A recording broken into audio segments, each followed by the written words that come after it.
கும்பகோணம்னா நம்மளுக்கு ஃபர்ஸ்ட் ஞாபகம் வர்றது என்ன? கோவில் தான். அதை தாண்டி யோசிக்கணுன்னா நம்மளுக்கு ஞாபகம் வர்றது filter coffee, vegetarian food and Kumbakonam kadappa. Yes, இன்றைக்கி நம்ம கும்பகோணம் கடப்பா ரெசிபி தான் பண்ண போகிறோம். இந்த கடப்பாங்கிற பேர் இந்த ரெசிபிக்கு எப்படி வந்ததுன்னு ஒரு குட்டி கதை இருக்குது. அது என்னென்னா, ராஜராஜ சோழ மன்னன் ஒரு உணவு பிரியர், அதாவது ஹி வாஸ் அ ஃபுடி.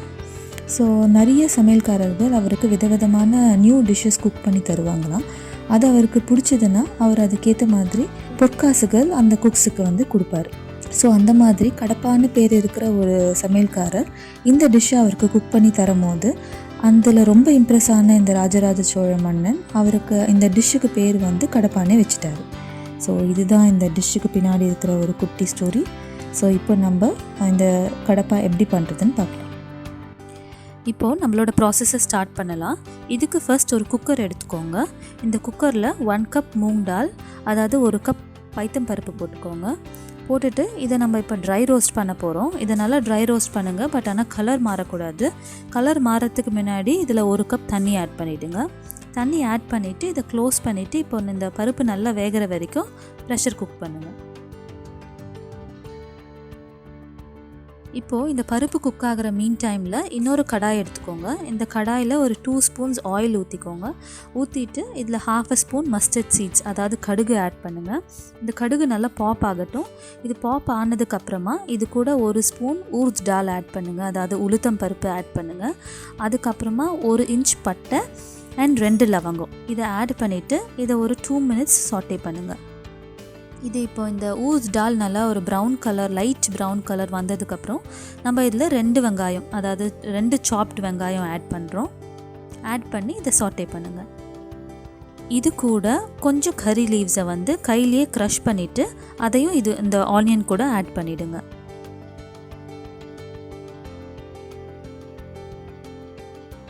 இந்த வெங்காயம் இப்போ நல்லா ஒரு டிரான்ஸ்பரண்ட்டாக ஒரு கிளாஸி ஸ்டேஜுக்கு வந்திருக்கு. இப்போ நம்ம இது கூட டொமேட்டோஸ் ஆட் பண்ணிடலாம்.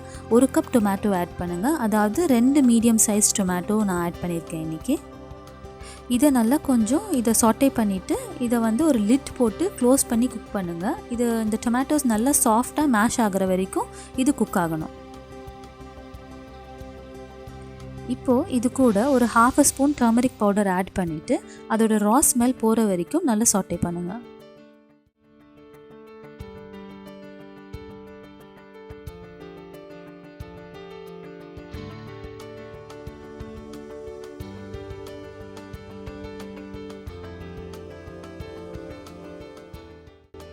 இப்போ இந்த டொமேட்டோ அண்ட் ஆனியன் சாட்டே ஆகிற டைமில் நம்ம ஒரு பேஸ்ட்டு கிரைண்ட் பண்ணிக்கலாம். ஃபர்ஸ்ட் அதுக்கான இன்க்ரீடியன்ட்ஸ் என்ன ரிக்வயர்டுன்றது நான் உங்களுக்கு சொல்கிறேன்.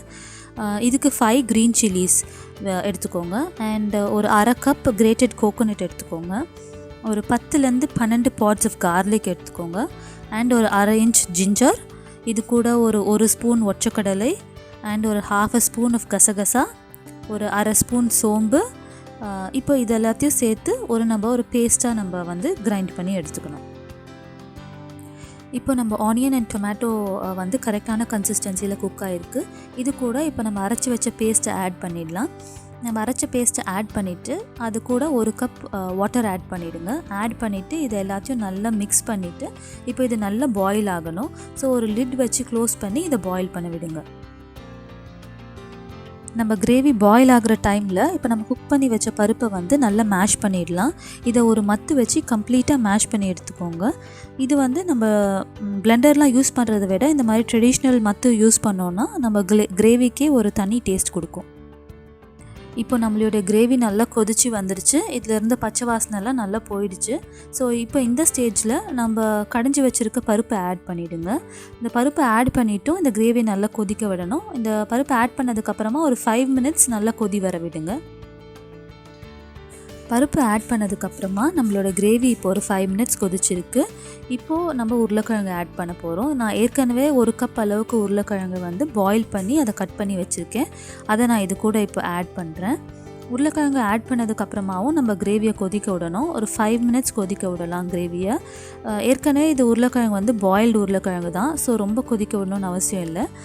இது நம்ம பண்ணுறதே இந்த உருளைக்கிழங்கோட ஃப்ளேவர் இந்த கிரேவியில் இறங்கணும். ஸோ அதனால தான் நம்ம கொஞ்சம் கொதிக்க விடணும் அதை.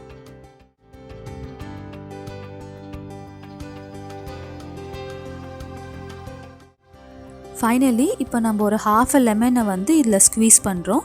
லெமன் ஆட் பண்ணதுக்கப்புறமா கிரேவி பாயில் பண்ணாதீங்க. ஸோ ஸ்டவ்வை ஆஃப் பண்ணிவிட்டு அதுக்கப்புறம் லெமன் ஸ்க்வீஸ் பண்ணுங்கள். அதுக்கப்புறம் இதில் ஒரு ஹேண்ட்ஃபுல் ஆஃப் கொரியாண்டர் ஆட் பண்ணிவிட்டு கார்னிஷ் பண்ணிவிடுங்க.